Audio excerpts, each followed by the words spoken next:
ស៊ុបប្រហិតមួយឆ្នាំងញ៉ាំចំពេលមេឃភ្លៀងចេះបងប្អូនអើយឆ្ងាញ់មែនតើមកហ្មងស្រូបជាមួយនឹងទឹកជ្រលក់ហឹលបូកថាស៊ុបយើងក្តៅហត់បែកញាស់អូនិយាយពីថារសជាតិឆ្ងាញ់មែនតើមកហ្មងហើយនេះគឺជាគ្រឿងផ្សំរបស់ខ្ញុំអញ្ចឹងណាបងប្អូនយើងមានតែប៉ុណ្្នឹងទេហើយសម្រាប់ស៊ុបថ្ងៃនេះគឺខ្ញុំធ្វើបែបមីស៊ុបប្រហិតអញ្ចឹងណាបងប្អូនយើងញ៉ាំមីក្តៅបែបមានថាមានប្រហិតមានអីក្នុងនោះហត់ទឹកស៊ុបក្តៅឆ្ងាញ់ណាបងប្អូនហើយបន្លែហ្នឹងគឺយើងមានប្រមាណមុខនេះបងប្អូនស្រឡាញ់បន្លែអីបងប្អូនអាចដាក់បន្លែហ្នឹងបានអញ្ចឹងណាមីស៊ុបប្រហិតអញ្ចឹងបងប្អូនមានបន្លែកាន់តែឆាដាក់កាន់តែច្រើនមុខស៊ុបរបស់យើងហ្នឹងគឺថាកាន់តែឆ្ងាញ់អញ្ចឹងបងប្អូនហើយកុំភ្លេចអសោះនេះជាមួយនឹងការ៉ុតហើយមានឆៃថាវមានពោតខ្ទឹមបារាំងអីហ្នឹងអាហ្នឹងយើងទុកងាស់ដាក់ជាមួយនឹងស៊ុបដើម្បីឲ្យបន្លែទាំងអស់ហ្នឹងវាចេញជាតិមកវាថាទឹកស៊ុបរបស់យើងកាន់តែមានជាតិឆ្ងាញ់ទៅថែមទៀតបងប្អូនហើយឥឡូវនេះគឺយើងហាន់បន្លែអីហើយអស់ហ្នឹងគឺយើងយកវាមកលាងសម្អាតឲ្យស្អាតមកធម្មតាបន្លែវាមានដីមានអីអញ្ចឹងយើងលាងឲ្យស្អាតមកហើយប៉ះចោលខែនេះអីហ្នឹងភ្លៀងចាប់ផ្ដើមមកបដា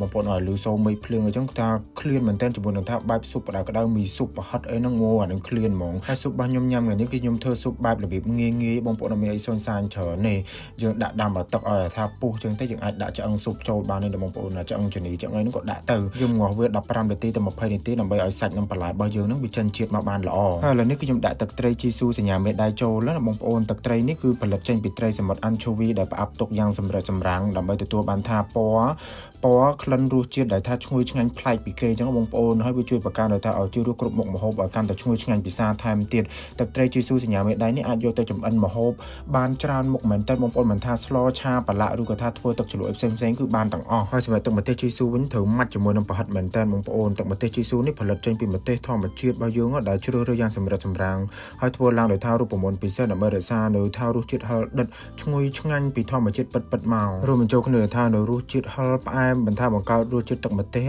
កាន់តែថាឆ្ងាញ់ប្លែកស្មើសាច់ល្អមែនតើទឹកជ្រលក់ជីស៊ូនេះជួយបន្ថែមមុខម្ហូបគ្រប់មុខម្ហូបឲ្យថាកាន់តែមានរសជាតិឆ្ងាញ់អញ្ចឹងបងប្អូនជាងនេះទៅទៀតហ្នឹងថែមទាំងទទួលស្គាល់ស្តង់ដារកម្រិតពិភពលោកត្រូវបាននាំចេញទៅប្រទេសក្រៅ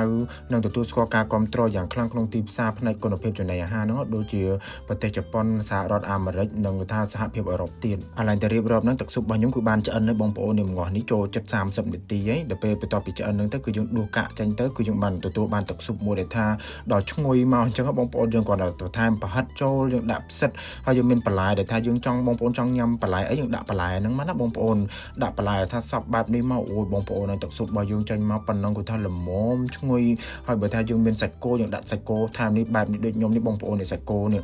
នេះផុយឆ្ងាញ់មែនតើណាបងប្អូនមើលថាប្រហិតរបស់យើងឡើងបែបនេះមកអូយបងប្អូនឲ្យបន្ថែមមីបន្ថែមអីចេះមកចាញ់វាថាមីស៊ុបប្រហិតមួយឆ្នាំងវាថាដល់ឆ្ងាញ់ចុះបងប្អូនសំខាន់ណាស់មីកំពុងតែភ្លៀងចេះទៀតវាថាដឹងឲ្យត្រូវងាច់មកហ្មងមួយចានបែបនេះហត់បែបក្តៅញ៉ាំជាមួយនឹងផាត់ក្តៅថែមទៀតអូ